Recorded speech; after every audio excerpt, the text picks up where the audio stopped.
श्री गणेशाय नमः। श्री सीतारामाभ्यां श्री हनुमते नमः। श्री उमापते श्री गुरुवे नमः। सब संतन की जय जय। जय जय सीता राधे श्याम।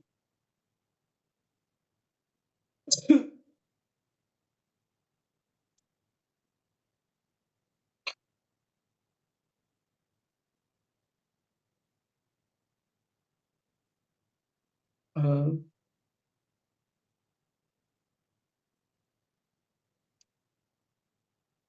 एकादश स्कंद 28वां अध्याय श्लोक नंबर 6 तक पाठ हुआ था।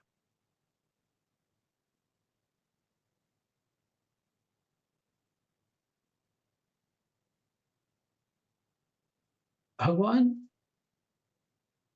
परमार्थ वस्तु क्या है, किसको जानना है, किसको समझना है, यही परमार्थ। तो ये समझ ही लिया तो राम जन्म हो गया। हाँ? राम जन्म हो, जैसे ही उस तत्व का बोध हुआ, अनुभव हुआ, जन्म हो गया।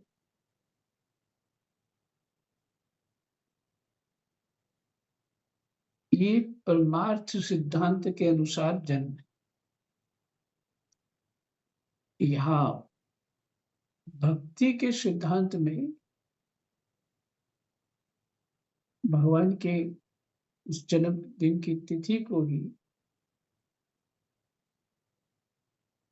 उस जन्म तिथि के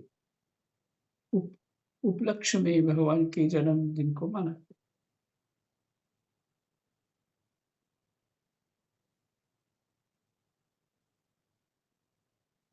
दोनों प्रकार के जन्म हैं। भक्ति वाला भी मानता है दृढ़ता से इस बात को जन्म हुआ, और परमार्थ चिंतन वाला समझ के मानता है कि जन्म हुआ।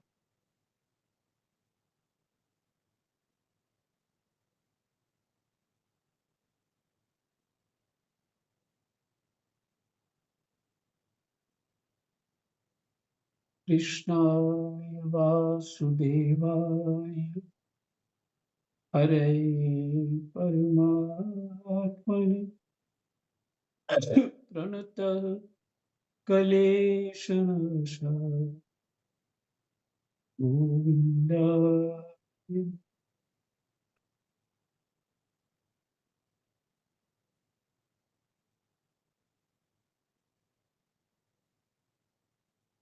भक्ति प्रधान जो जीव है, उस अजन्मा को भी फिर से जन्म करवा देता है। ये उसकी समर्थ।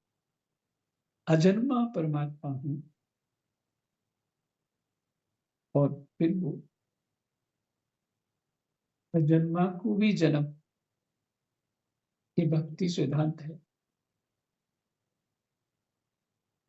और परमार्थ चिंतन में पता लगता है कि वो अजन्मा है, वो सदा ही मेरे साथ।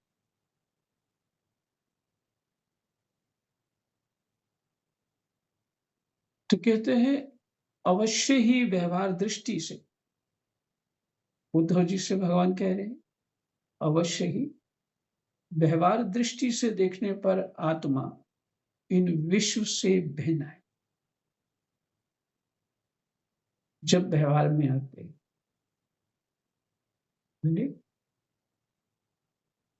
जब ये भेद रहता है चित्त में, जड़ और चेतन,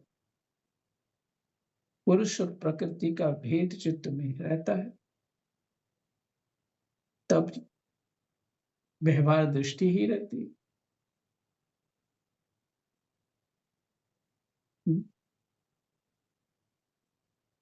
अच्छा, और गूढ़ मैंने और ज्यादा व्यवहार दृष्टि कहाँ होती है?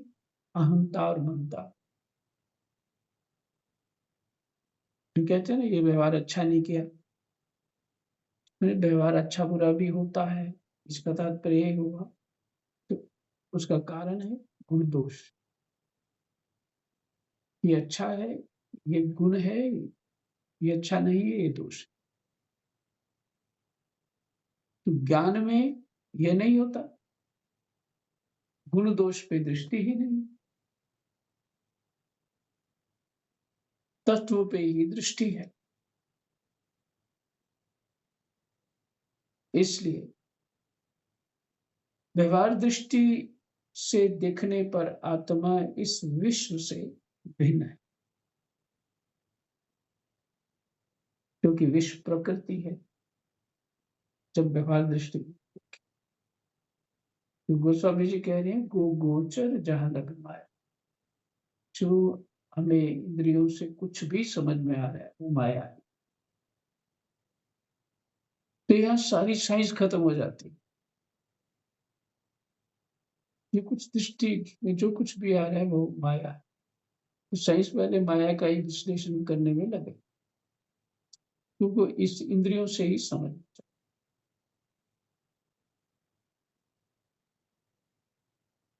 तो माया का कोई और छोर नहीं।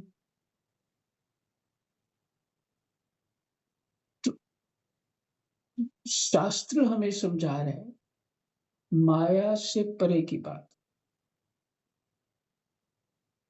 उसके लिए हमें मनोयोग चाहिए, श्रद्धा चाहिए, विश्वास चाहिए,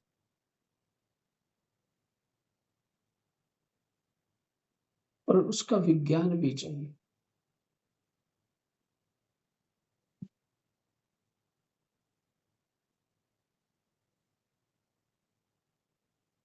तो जो इंद्रियों से परे की बात है उसकी चर्चा हो रही। वो है हमारा आत्म तत्व।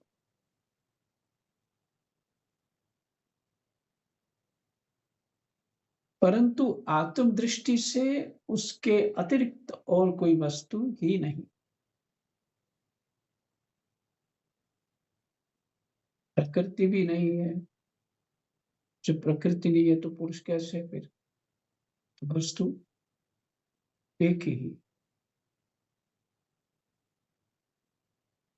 उसके अतिरिक्त जो कुछ प्रतीत हो रहा है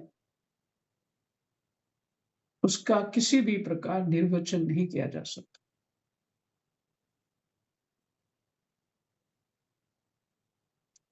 क्या कहें?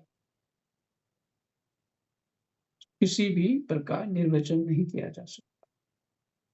और अनिर्वचनीय तो केवल आत्म स्वरूप ही।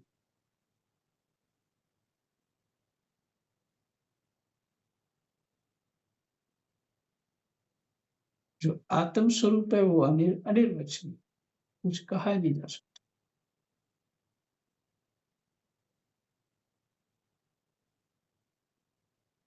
देखो कितने अच्छे ढंग से बचे। निर्वचन शब्द है एक जगह, दूसरी दूसरा शब्द है अनिर्वचनीय।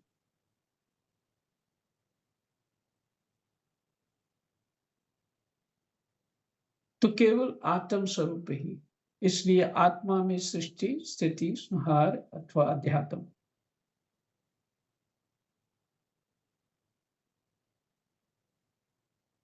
देखिए, इसलिए आत्मा में सृष्टि, स्थिति, संहार,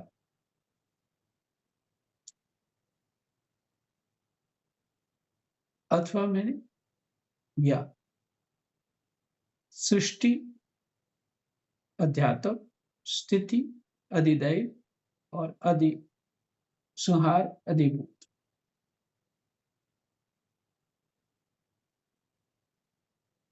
थोड़ा सा पूरा मेल नहीं बैठता, पर उससे संबंध अवश्य है इसका। सिर्फ सृष्टि, स्थिति, संहार तीन वस्तुएं हो गए, अध्यात्म, अधिदैव और अधिभूत। ये तीन तीन प्रकार की प्रतीतियां सर्वथा निर्मूल ही अध्यात्म, अधिदैव और अधिभूत सर्वथा निर्मूल ही है। ना होने पर भी जो यूं ही प्रतीत हो रही है। प्रतीत किससे हो रही है? हमारी सेंसेस से। सेंसेस का तो निर्माण हुआ है, वस्तु पहले है और फिर सेंसस के द्वारा कुछ और समझ में आ रहा, जो है उसके लिए सेंसस जरूरत नहीं।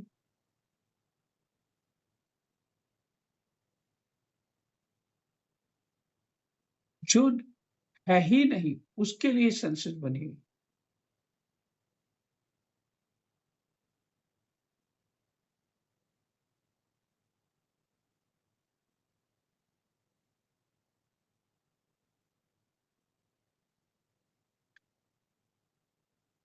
ये तीन प्रकार की प्रतीतियां सर्वथा निर्मूल ही है। ना होने पर भी जो ही प्रतीत हो रही है, तो सेंसेस से ही तो प्रतीत होता है।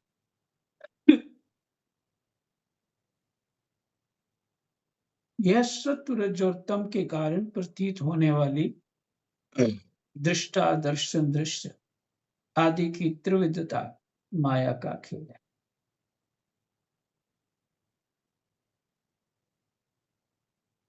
शुभ शब्द ही माया है, वो सत्य कैसे हो सकता है? सत्य हो ही नहीं सकता। उद्धव जी, तुमसे मैंने ज्ञान और विज्ञान की उत्तम स्थिति का वर्णन किया है।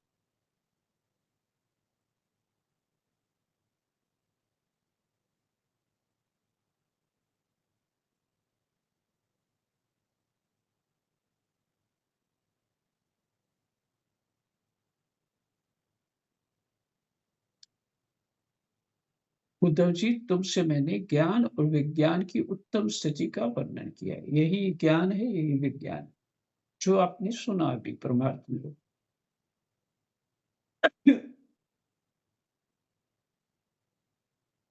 इसको ये ऐसे भी कह सकते हैं कि उद्धव जी, आपको उत्तम ज्ञान का वर्णन किया है।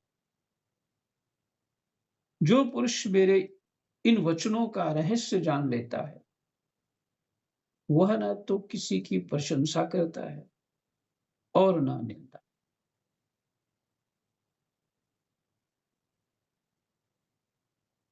वह जगत में सूर्य के समान समभाव से विचरता। समभाव, क्योंकि सूर्य सबको प्रकाश देता है, समभाव से देता है, गुण और दोष देख के नहीं देता। और हम ऐसे विचित्र प्राणी हैं कि हम व्यवहार ही गुण दोष को देख के ही देते करते हैं।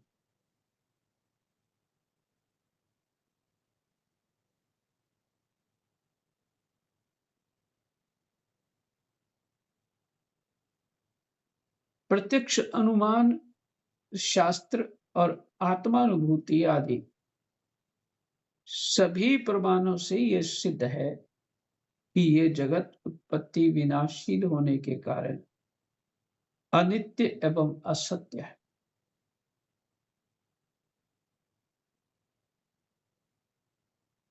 प्रत्यक्ष अनुमान, शास्त्र और आत्मानुभूति आदि सभी प्रमाणों से यह सिद्ध है कि यह जगत उत्पत्ति विनाशील होने के कारण अनित्य है एवं असत्य है। ये बात जानकर जगत में असंग भाव से विचरना चाहिए।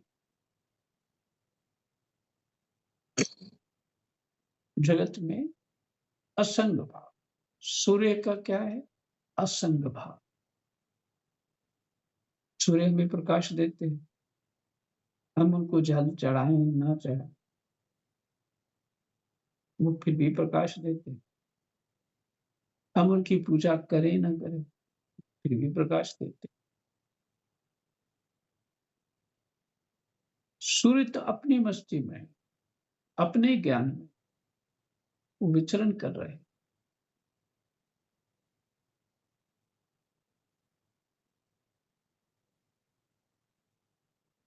गुण दोष देख के तो कुछ भी नहीं कर रहे, परमात्मा की आज्ञा पालन कर रहे।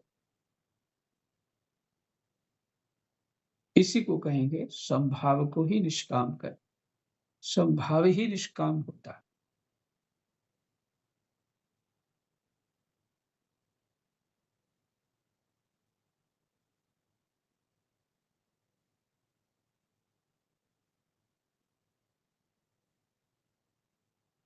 ये कुछ जैसे कुछ कुछ बातें समझ आती हैं।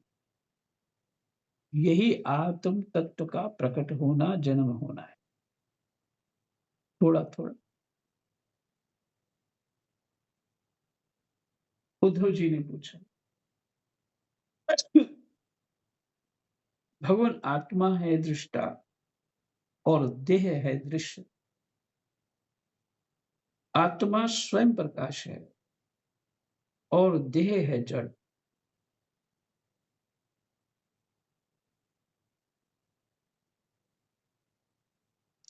उद्धव जी ने फिर से पूछा भगवान को, आत्मा है दृष्टा और देह है दृश्य।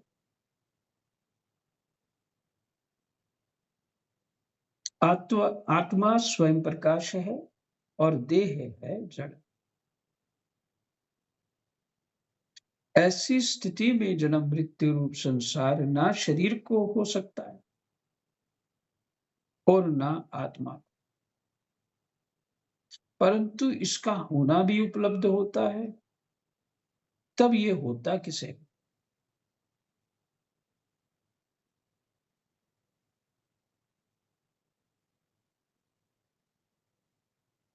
आत्मा तो अविनाशी, प्राकृत अप्राकृत गुणों से रहित, शुद्ध स्वयं प्रकाश और सभी प्रकार के आवरणों से रहित है। उद्धव जी कह रहे हैं, तथा शरीर विनाशी, सगुण, अशुद्ध, प्रकाश्य और आवृत है, ढका हुआ है। आत्मा अग्नि के समान प्रकाशमान है, तो शरीर काठ की तरह अचेतन है। फिर यह जन्म मृत्यु रूप संसार है किसे? बहुत अच्छा प्रश्न। ये जो आप कह रहे हैं, परमात्मा परमात्मा परमार्थ जो है, आत्म तत्व ही सब कुछ है। पीछे उन्होंने कहा,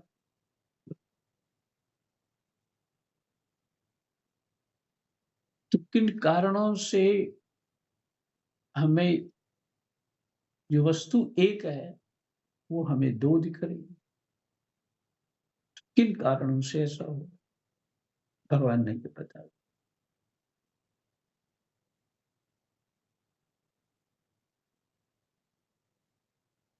जब व्यवहार दृष्टि में आ जाते हैं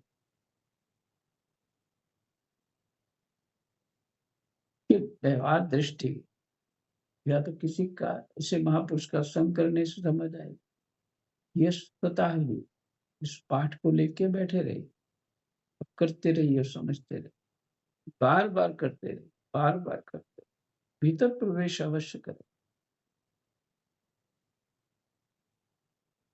हाँ, चित्त व्यग्र है, इधर उधर जा रहा है, इधर चित्त दे भी रहे हैं, तो रजोगुनी चित्त में समझ नहीं आए। तब चित्त जो व्यग्र होता है वो रजोगुण। इसके लिए पूरा मनोयोग ऐसा होना चाहिए कि जैसे संसार तो है ही नहीं, कोई काम ही नहीं है, मैं तो फ्री हूँ पूरा जीवन, इस तरह की अनुभूति आ जाए और कुछ काम नहीं है, सिर्फ यही समझना, ऐसे ही लाभ होता है। तो उद्धव जी ने ये पूछ लिया, आत्मा और प्रकृति में भेद है।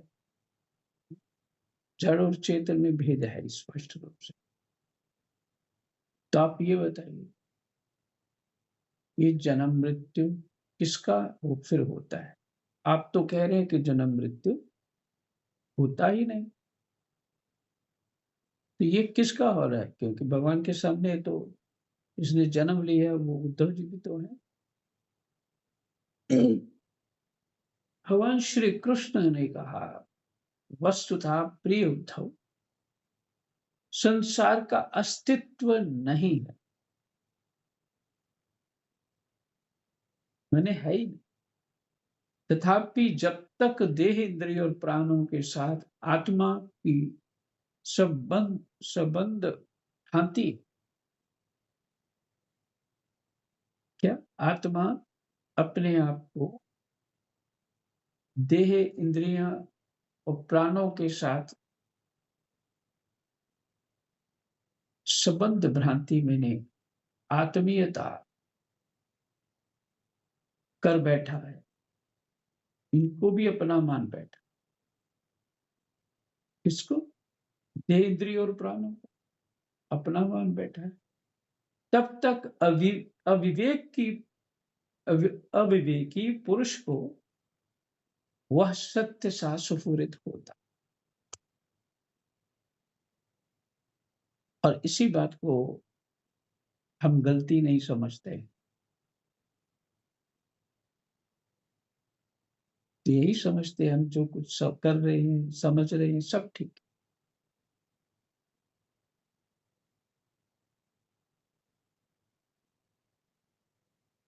इसी में वर्णन है भागवत जी में, पीछे सुन चुके। जिसकी भी बनी है उस सत्संग से ही बनी। तो शास्त्र और क्या है? सत्संग। तो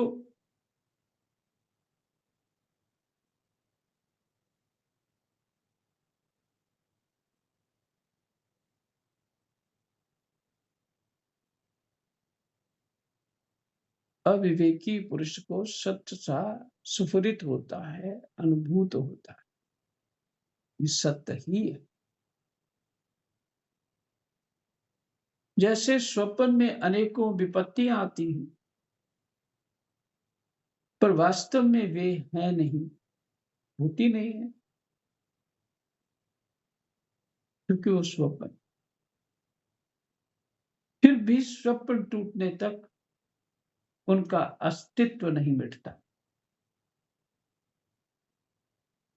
स्वप्न टूटना क्या है?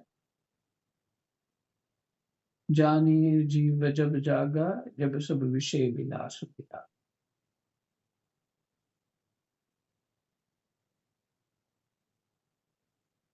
है ना? संसार के सुखों में, मस्ती में, सुख दुख में रमे हुए हैं, तो इस संसार में सोए हुए। जागना है क्या है? इन सुख दुखों से इन सुखों से वैराग्य कर लो, तो दुख तो अपने आप ही नहीं आए। तभी जीव जाग जाएगा। जागना क्या है? जब विषय सब विषय विलास विरागा,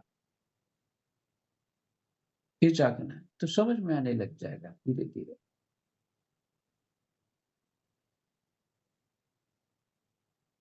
क्योंकि समझने के बाद जब उसको चिंतन नहीं करेंगे, प्रैक्टिस नहीं करेंगे, व्यवहार में अनुभूत नहीं करेंगे, तो जो समझ है वो दृढ़ कैसे हो? इसलिए ऋषि लोग, देवता लोग इसी बार बार इसको क्यों चिंतन करते रहे? कारण ही है, जहां हमने छोड़ी दृढ़ता, और वहीं फंस जाएंगे। क्योंकि ये भूल जाएंगे, जो जो भी हम समझ रहे हैं ये ही भूल जाएंगे, और व्यवहार ही याद रहता है, क्योंकि शरीर में फंसे हुए, तो व्यवहार ही ठीक लगता है, वही सच लगता है, शरीर ही सच लग रहा है।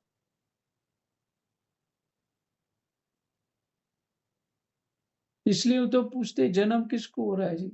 प्रश्न ये है। भगवान बता रहे हैं जन्म का कारण बता रहे। जैसे स्वप्न में अनेकों विपत्तियां आती हैं, पर वास्तव में वे हैं ही नहीं, क्योंकि तुम पहले स्वप्न में अज्ञान ने वो मन सब कुछ रच लेता है। नहीं, जब बुद्धि सो जाती है मन जाग उठता है तो सब कुछ रच रहा हो।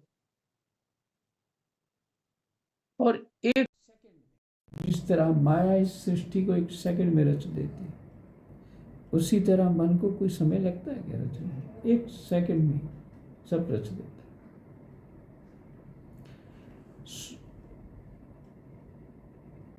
फिर भी दुख तब जाएगा, फिर भी स्वप्न टूटने तक उसका अस्तित्व नहीं मिटता।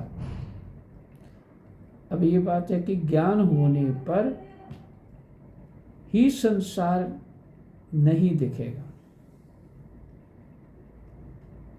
और ज्ञान होने पर ही तत्व दृष्टि परमात्म दृष्टि बन पाएगी।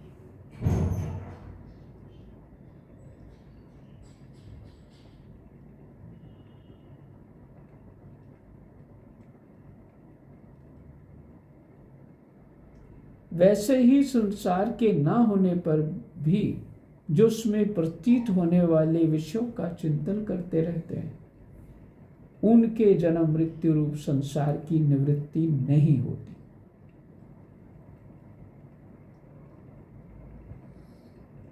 ये जड़ चेतन की गांठ जो है ना, अगर खोलनी है, जो अविद्या रूप गांठ है, बस इसको समझ के वो गांठ खुल जाएगी।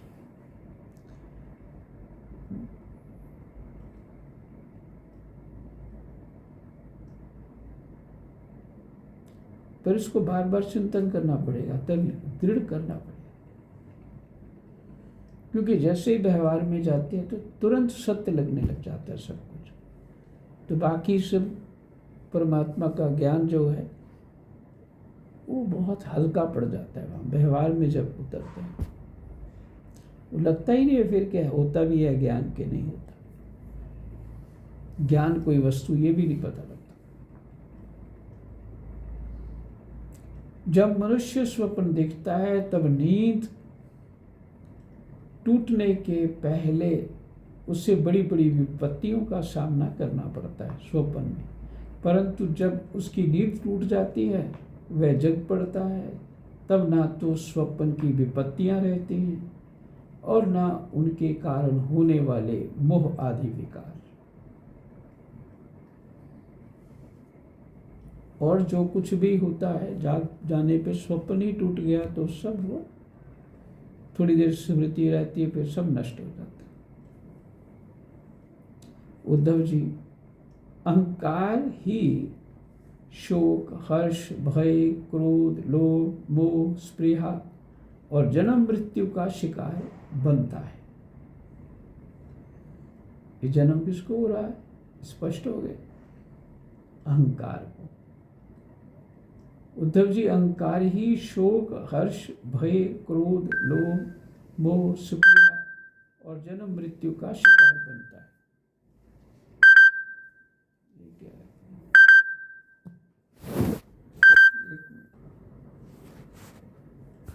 राम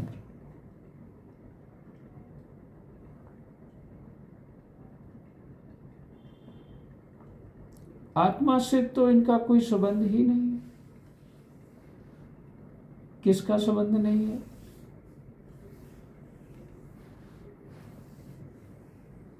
अहंकार से भी कोई संबंध नहीं आता। शोक दुख का भी कोई संबंध नहीं। हर्ष भय क्रोध लोभ मोह स्पृहा और जन्म मृत्यु का शिकार बनता है कौन? अहंकार। आत्मा से तो इनका कोई संबंध ही नहीं है, क्योंकि आत्मा चेतन अमर सहज सुख राशि।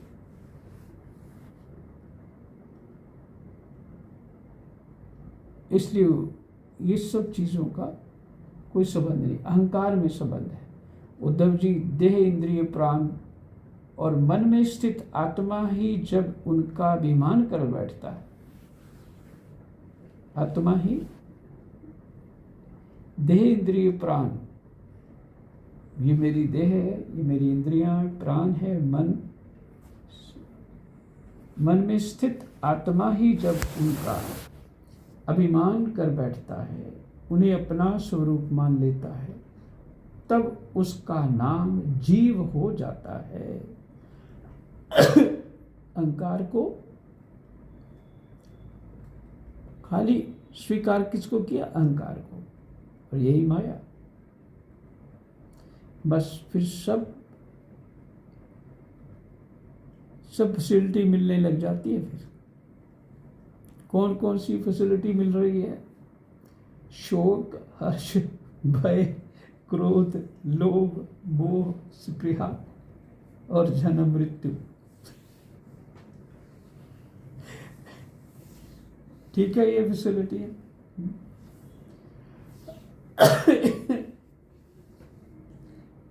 आत्मा से तो इनका कोई संबंध ही नहीं है। ये अहंकार छोड़ दोगे फिर सारी फैसिलिटियां खत्म हो जाएंगी।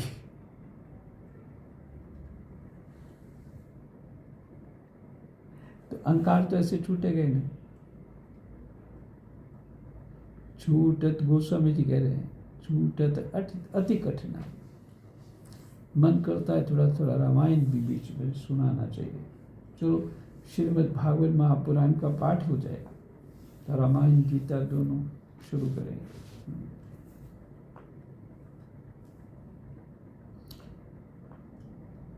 और जब वो पाठ एक बार पाठ कर लेंगे, फिर से जब उसके बाद फिर भागवत करेंगे, तब आप देखिए कितना और आनंद आ जाएगा। तब तक बहुत कुछ आप समझ चुके हो।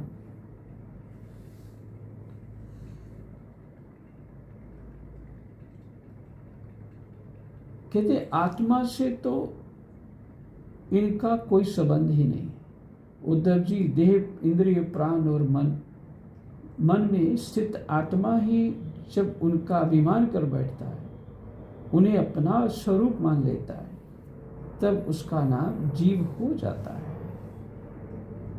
क्योंकि देह, इंद्रिय, प्राण का भी अस्तित्व आत्मा के बिना नहीं हो सकता। सब जगह अधिष्ठान तो वही है।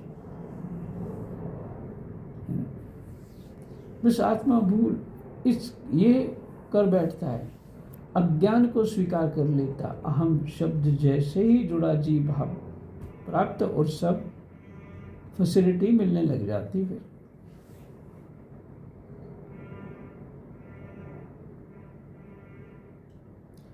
उन्हें स्वरूप मान लेता है, तब उसका नाम जीव हो जाता है। उस सूक्ष्म अति सूक्ष्म आत्मा की मूर्ति है गुण और कर्मों का बना हुआ लिंग शरीर। यहां तक पाठ करते हैं, क्योंकि अभी लिंग शब्द का आगे व्याख्या जो हम करेंगे वो तो आधा ही श्लोक पे छोड़ रहे हैं। कहाँ तक छोड़ रहे हैं? उन्हें अपना स्वरूप मान लेता है, तब उसका नाम जीव हो जाता है। फिर आत्मा नहीं रहता। जब इन सब चीज़ों को वो अपना मान लेता है तो फिर जीव संज्ञा हो जाती है। तो बस जीव संज्ञा होते ही सुख दुख चालू। जय जय सीताराम, राधे श्याम, कृष्णाय वासुदेवाय, हरे परमात्मने प्रणतः क्लेशनाशाय गोविन्दाय नमो नमः।